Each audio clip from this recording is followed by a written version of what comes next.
Dear brothers, what's up, boys?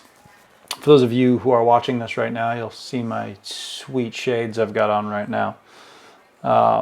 Had a third and hopefully final eye surgery yesterday, which I am very grateful for. For those interested in what that is, it's called corneal cross-linking, or CXL is what you can look it up as. They basically take the protective layer off of my cornea, and then they put all of these drops in, and then they put a UV light on it so it hardens my cornea so it doesn't ever progress or get worse.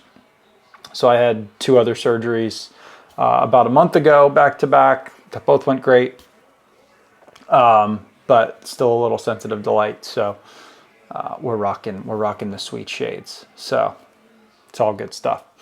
But I figured we'd chat a little about 5 things that I've kind of learned through going through these surgeries. I can tell you that the one that I had yesterday was far worse than I thought in the aftermath, and kind of solidified some of these ideas that I've had. So hopefully you guys kind of resonate with this, but we're gonna start with this.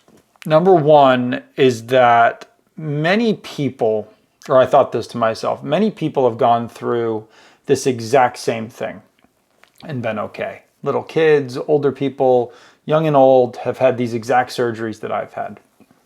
They've survived them, they've done well, they've come out on the other end, successful. And it kind of reminds me a little bit about, if any of you have read The Subtle Art of Not Giving a Fuck, great book. But in there, he talks a little bit about how, why do you think your plane is going to be the one that goes down? Like, what makes you so special that you're going to be the one in a gajillion whose plane is going to crash? And there's something to that with this as well. In my, I'm the chances of me being the one in however many people who has trouble with this or struggles with this or whatever is pretty unlikely. And I think in that lack of uniqueness, if you will, there's some comfort in knowing that others have done this and gone through it, and I'll be able to do the same. So you find some solace in knowing that other people have made it through this. That was number one.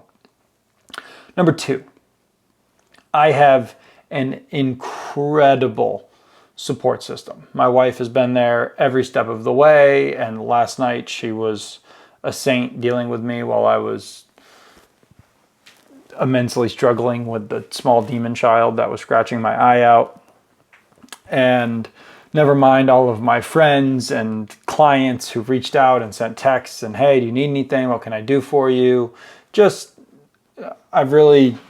been a blessing to consider myself that I've had such a great support system of people that really care, like, hey, you're not doing well and we need to do something about it. Made my wife a little nervous, but we'll try to limit that as best as possible. So number two, having an incredible support system has been a huge part of all this. Number three, I have gone through hard things in my life in the past.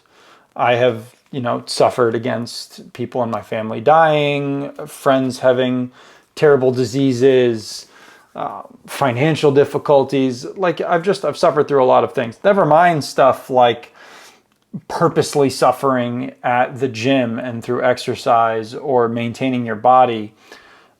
It's so important that you on purpose make yourself suffer, because at some point you will inevitably just face the sufferings that exist because of life. And so I think it's vital to, or as I was thinking about this, really wrap my brain around the fact that other struggles in life make you better at handling struggles later on. And I certainly was thinking that last night as I was highly uncomfortable, is the kind way to put it. And knowing that, hey, I've done hard things before and I will do hard things in the future, and I can get through this hard thing right now. So that was number three. Number four is we are called to endure suffering, because that's just a part of the human condition. Suffering is a part of life. Talked to you guys about that on here ad nauseum at this point. But complaining is really a sign of a foolish mind. And I'll fully admit, I had a lot of cuss words flying out of my mouth last night and some fists hitting the ground. And, I was certainly complaining, directly to my wife, but definitely complaining, and to God for that matter. But in the end, I kept telling myself that by complaining, I'm only making this far worse. And I had to embrace the fact that this sucks, but I need to get through the next 5 minutes, and then get through the next 5 minutes, and then get to the next 5 minutes. And that's so much easier said than done. And being only less than 24 hours removed from feeling like somebody was clawing my eye out, which was wild. But I had to keep reminding myself, like, hey, you're going to get through this. Just get the next 5 minutes, get to the next 5 minutes, and you're going to make it through. And enduring suffering is what heroic men do. And guess what? Here's an opportunity for you to do that, so do it. And that reminder kept me afloat. I still complained, but knowing that to suffer through it and to get through it is only going to make me better, not to complain about it, that was clutch. And the fifth, and by far the most important thing that I've pulled out of all of this, is that having some prayer and faithfulness in God is numero uno. I'll refer back to one of my absolute favorite Bible verses, which is 1 Peter 5, 6 through 7, where it says, "Humble yourself before the mighty hand of God, and he may exalt you in due time, casting all your anxieties and worries before him, because he cares for you." And at the end of the day, God calls us to trust in him, to have faith in him. When we worry incessantly and we're super nervous about stuff, we're actually not being humble, because we're acting as if we are in control. And if we're not in control, then everything goes to hell in a handbasket, and that makes us get worried. And that's not worthwhile, and it's just not how we work. Let your difficulties fall before God, and I promise you there is immense peace that's found when you do that. You can call me crazy, you can say, no way, that's the most ridiculous thing I've ever heard.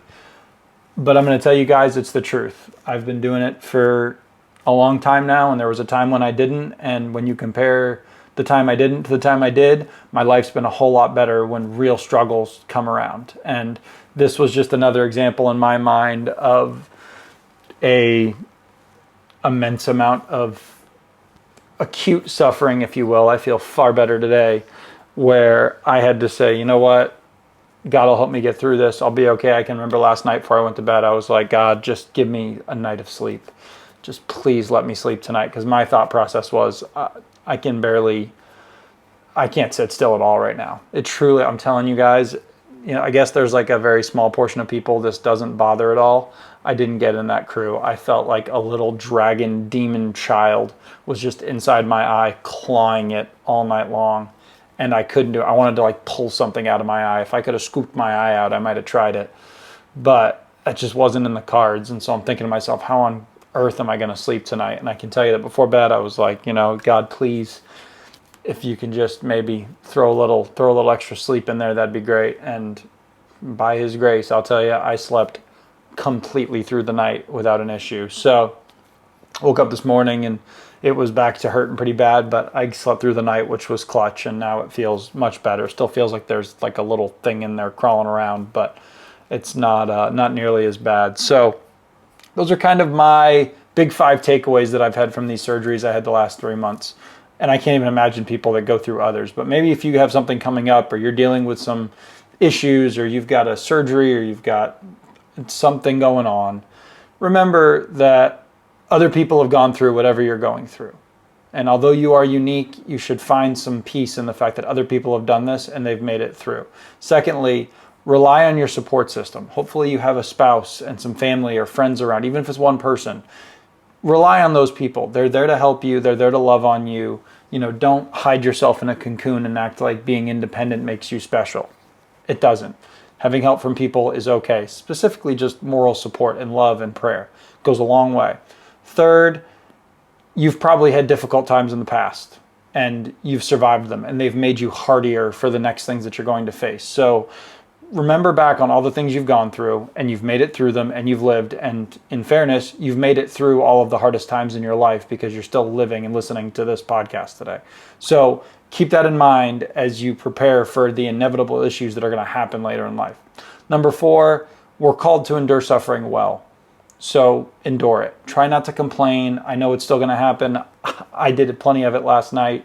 But realize that complaining doesn't make it feel any better. You can curse it, you can yell at it, but embrace the fact that it stinks. And when you come out of it, you're going to be a better man for it. Lastly, when we struggle, when we know we're coming up with something, when we know that we're going to have to face a surgery or some inevitable difficulty in life, put those sorrows, put those difficulties at the cross. There's no better place to put them. You can't handle them on your own, and when you try to, you're just going to inevitably struggle, even if you don't want to admit it. You don't have to, this isn't a macho thing. God is there to love you just like a father loves their kid, and he cares for you in that way. Don't act all egoish and just try to hold your stuff.